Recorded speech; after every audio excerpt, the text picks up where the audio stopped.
Hello there, my name is Tony Mills of Energetic Wisdom. Today I'm going to talk about anxiety. It's quite a big subject really, and it covers, perhaps most people have a degree of anxiety, but people who are extremely anxious, there's some kind of danger waiting around the corner, unknown, can't explain it, but unseen danger, and it may have risen from something that's happened to this person, or also something that has happened to someone else. It's a big deal these days because the pace of life has increased so much. That is the problem. Everything is on full speed, so anxiety increases and the demand increases as well.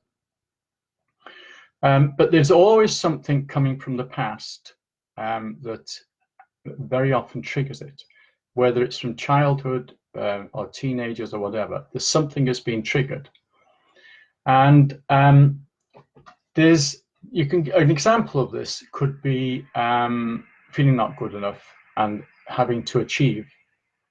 Now the pressure creates an anxiety, and the other thing is you may be with someone who doesn't achieve, and you pressurize them and they get the anxiety, and it goes backwards and forwards because they're not moving and you're trying too hard, and between you create a great deal of anxiety. And this is where something has to happen to change that, or the pattern continues.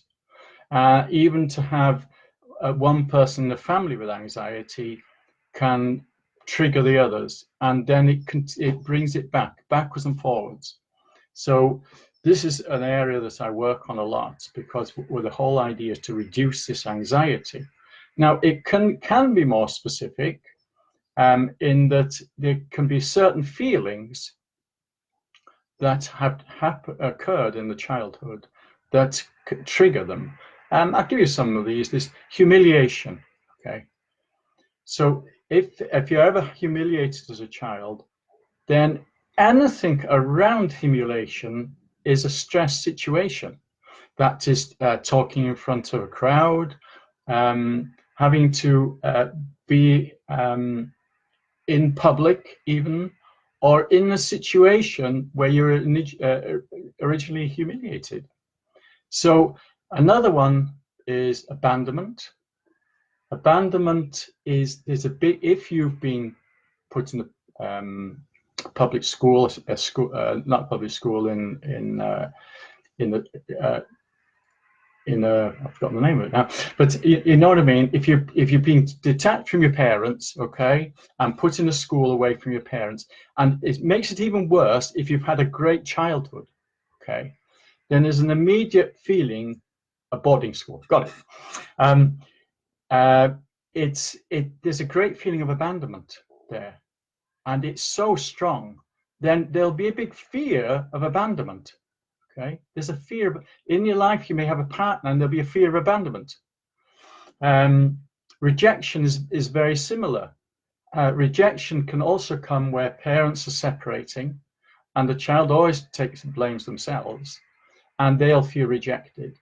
And behind that, then there's a strong need to please. So if you have to need to please everyone, it's that feeling of rejection that's been running in the background.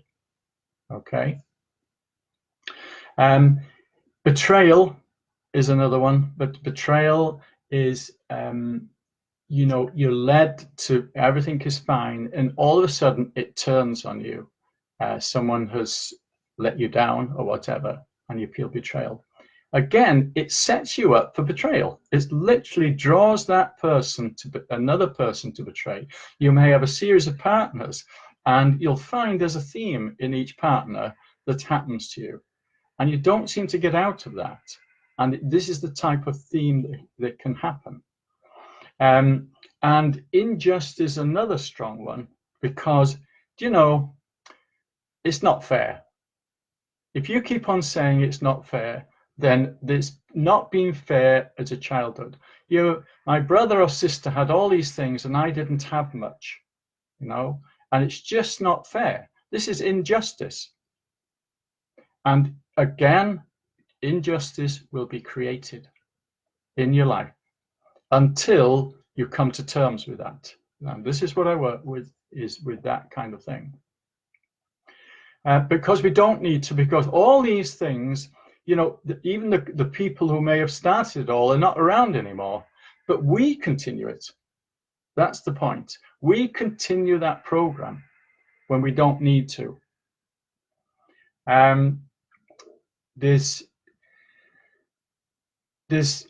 We can also use these tools for other people as well. And that's the problem. And so it all comes back and round and round.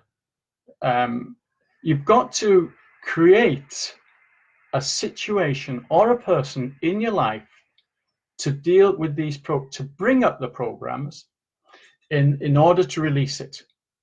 And while we continue to do that and not do anything about it, then it comes round and round. It's kind of like the wheel of life. Now, on that subject too, there is in the background here, which is something a bit different, is that there are now, that you know there's a big changes in the world. It's not just this political scene, not just the environmental scene, but also there's a scene with us. We're changing. And there's a lot of ancestral stuff coming up now. And it's just to do with anxiety, because I'm getting more and more people where there's ancestral sexual abuse, okay? Now then, because it's such a big, strong wave coming down through the family, even if you're not directly abused yourself, you can feel it, okay? And you can feel it strongly. So what's happening now is the old stuff is being brought up, because as you further back you are, the less it was dealt with anyway. This is a time of awareness, and things are beginning to come out and be released, okay? And so what we're doing is, like, we're getting rid of this old garbage, you know, that we've inherited, and we're bringing in the new you, which really is the original you, your soul's path. And by releasing these, then your soul's path, it becomes amazing. And this is what I work with more than anything else.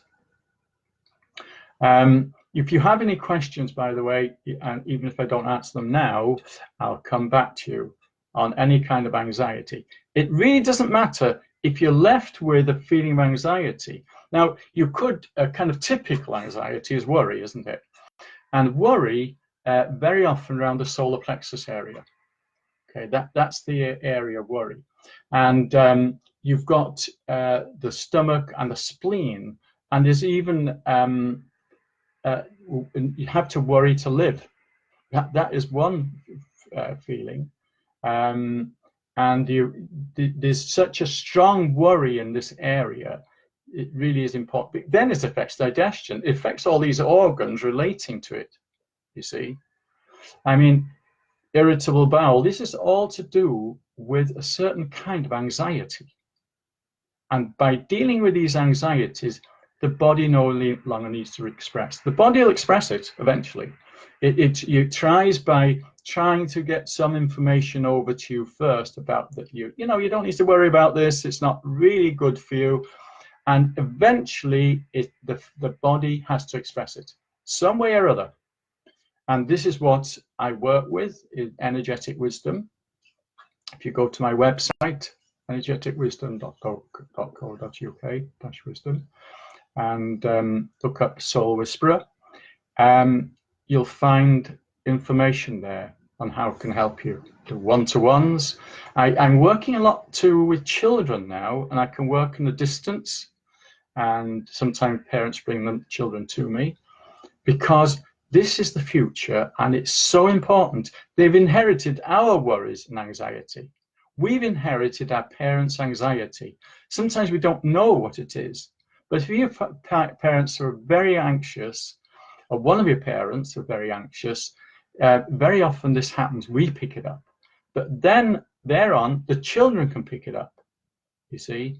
And by dealing with this, dealing with the parent and the child, there's such a change. It's going to help the whole family. And I feel this is very important. This is our future as children, and we want them, and they can change so quickly. You know, I've got, you know, a long program of being time of being programmed, but a child can change just like that. That's the beauty of it. And so, you know, it really is a joy working with children in this way. Okay, so good morning to those who've clicked in there. Nice to see your names up there. As I said, if there's any questions, not just now, you can come up later with this about, because there's all different aspects of anxiety. It's a big field, anxiety. That's the point. And anxiety for one person is fine for the other. And the other person, one person can have anxiety about finances and the other one relationships. Well, the one with finances will say, you haven't got any problem with, you know, relationships, no problem, and vice versa. It's very individual and personal, this, but so important to us, because it's saying, if anxiety, just for the sake of this, saying there's something wrong, okay?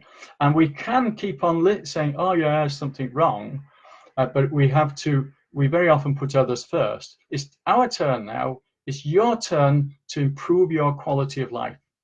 And I'm here to help you as much as I can in doing that. And you really deserve it. This is a year for deserving, okay? Just see it like that. Okay, so any questions, come back to me, and we'll see how that goes, and we'll see what else we can talk about next time. Okay, thank you. Bye.